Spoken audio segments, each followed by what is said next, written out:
Whether you're a brother or whether you're a mother, you're staying alive. How appropriate is that now?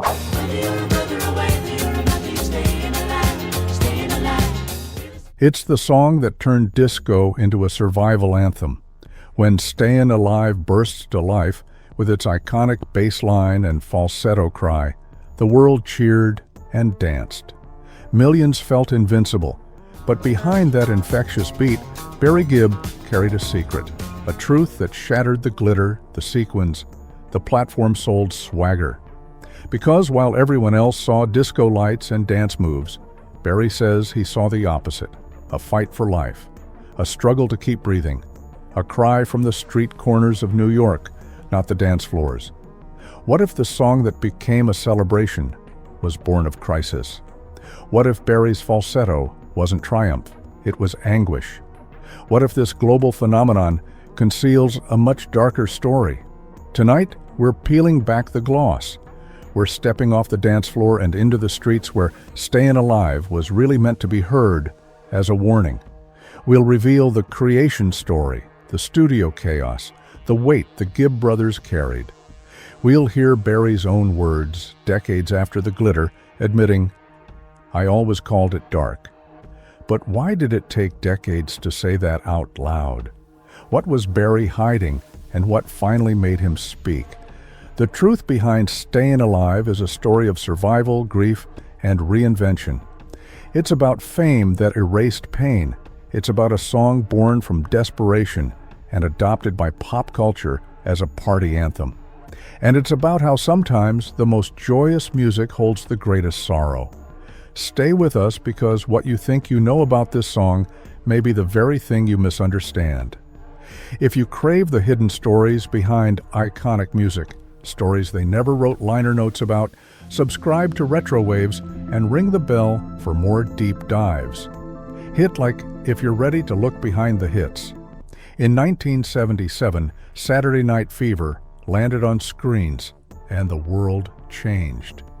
The Bee Gees' contributions to the soundtrack were seismic. Stayin Alive soared to #1 in over a dozen countries. People dressed in white suits, they danced, they strut-walked down sidewalks, they bought the record in droves. What the world didn't know: the Bee Gees weren't chasing disco glory. In fact, they never fully embraced disco as a scene. They viewed themselves as pop songwriters caught in its wave. They felt pulled into a world they hadn't chosen, even as it made them the biggest act on earth. Meanwhile, New York City was crumbling. Crime was rampant. Crime rates soared. Arson and violence were common. The MTA was in crisis. Homelessness was visible.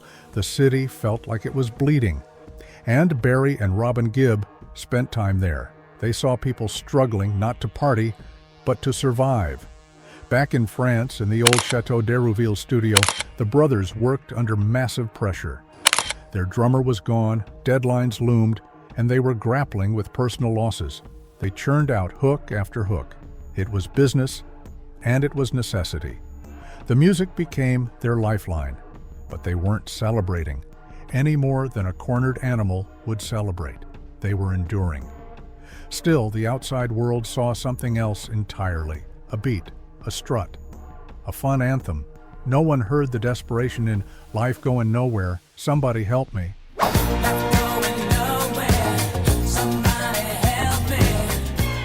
If Barry sang that today, with his voice aged by grief and memory, you'd hear the fear behind it.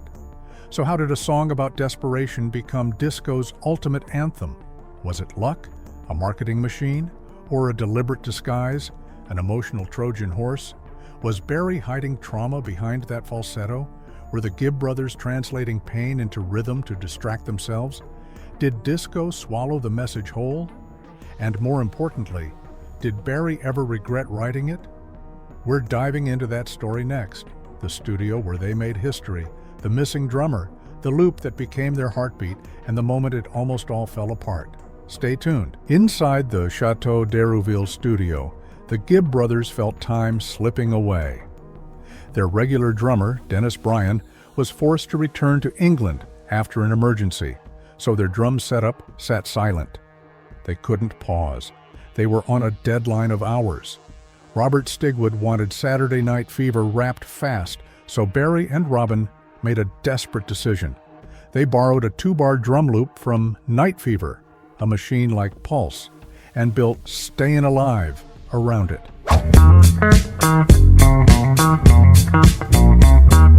This wasn't an experiment, it was a lifeline.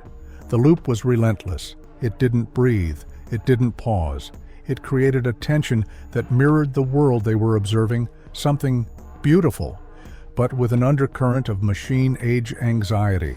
Once they layered their falsetto harmonies, you'd never guess it was recycled rhythm. But Barry remembers it differently. He said later, "That beat, it just wouldn't stop. I felt trapped. It was like we were racing something." That machine heartbeat became not just a musical motif, but a metaphor for hanging on, persistence against all odds. The lyrics came fast. Barry scribbled lines about being kicked around since I was born, about life going nowhere. Those lines weren't poetic, they were raw, they were real. Delivered over a brutal loop, the song becomes an endurance test, not a dance track. No one told them how big it would become. They just kept going. Day in, day out. They stayed alive by finishing the song, because giving up wasn't an option. The pressure grew. The studio atmosphere thickened with overwork and grief. And still, they finished. Then they sent it off, with their voices riding over a relentless, unforgiving rhythm. And that rhythm became a global pulse, the sound of a generation dancing, unknowing of the pain beneath. It was brilliant, but it was also heartbreaking. So the question, was that drum loop a clever shortcut or a psychological shield? Was it sound design or a desperate act of defiance against everything falling apart? Coming next, the lyrics that masked despair as disco and the city that inspired them. While the music grooved across studio tape, the lyrics came directly from the streets and subway platforms of 1970s New York. Barry and Robin had walked the city. They witnessed fires set in abandoned buildings. They met people living in subways. They felt eeriness in office corridors, row houses boarded shut, city lights flickering like candles that might blow out at any moment. Barry said in interviews, the lyrics, they were about survival in the streets. People cry for help. I wrote them late at night, thinking of real people nobody wanted to notice. We may hear, life going nowhere, somebody help me. As poetic, but to Barry that was a plea, not metaphorical. It was literal. And yet, when fans heard the track at clubs, they heard an invitation to dance, to strut, to feel powerful. That contrast was the genius and the tragedy of the song. On one level, it was disco perfection, syncopation, falsetto, echo. But underneath, it was a message nobody was ready to receive. When the soundtrack dropped, the film immortalized the strut.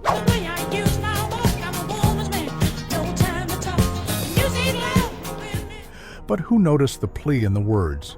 Robin later said, "Everyone thinks it's a party song. Most assume we just wrote it for John Travolta. But it wasn't about Saturday night clubbing at all.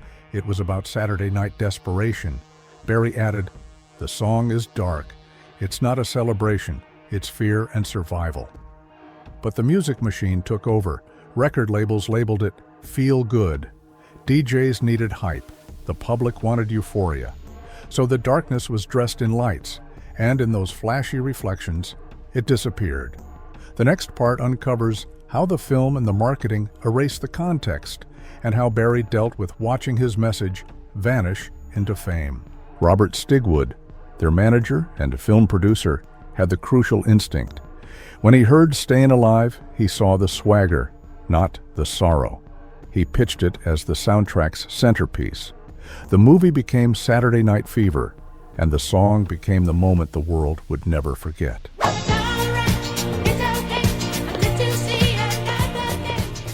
John Travolta's strut was pure cinematic magic, synced perfectly to the beat. The visuals gave music meaning, but a new meaning.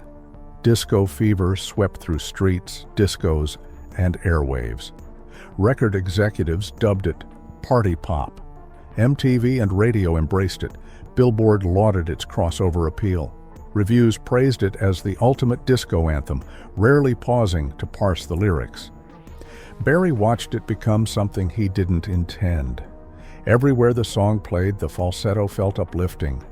But when Barry sang it live in later years, he always said, "Sometimes I can't sing it because I hear the pain in it."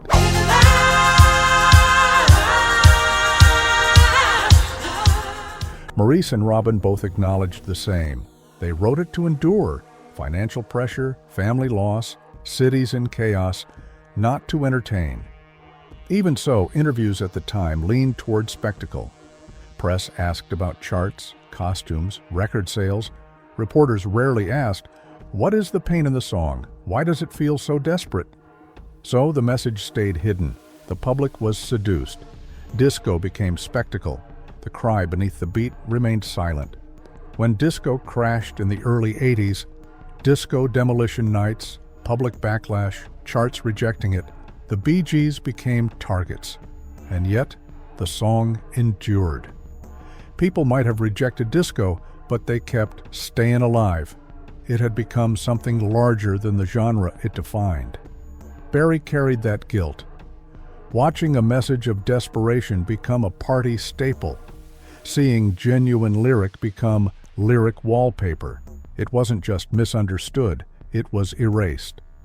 We'll see next how Barry came to terms with that and why, decades later, he finally declared the song dark. Years passed. Disco died in the mainstream. The Bee Gees continued recording, but never again captured the world-changing lightning. The backlash had been real. Public sentiment shifted from worship to ridicule. Yet Stayin' Alive remained embedded in pop culture. Carousel loops, montages, cheerleading chants, it became eternal. Barry watched the world dance on a message he never intended, and the emotional weight didn't lift. When Robin passed away in 2012 and Maurice in 2003, Barry was left to carry more than the legacy of hits. He carried memory. In interviews after those losses, Barry spoke plainly. "I always called it dark because beneath the beat, it is a dark song." He described feeling emptiness behind the refrains when performing it solo. He talked about writing the lyrics in quiet desperation, not as metaphors, but as direct reflections of fear, of instability, of knowing that every moment might be your last. I hear it now. I hear how prophetic those words were, New York Times effect on man. He spoke of a city dying slowly, of people who refused to die quietly. Whether you're a brother or whether you're a mother, you're staying alive. How appropriate is that now? Barry admitted that performing Stayin' Alive later in life felt like reliving something painful. He felt exposed. That loop, the bombastic strut,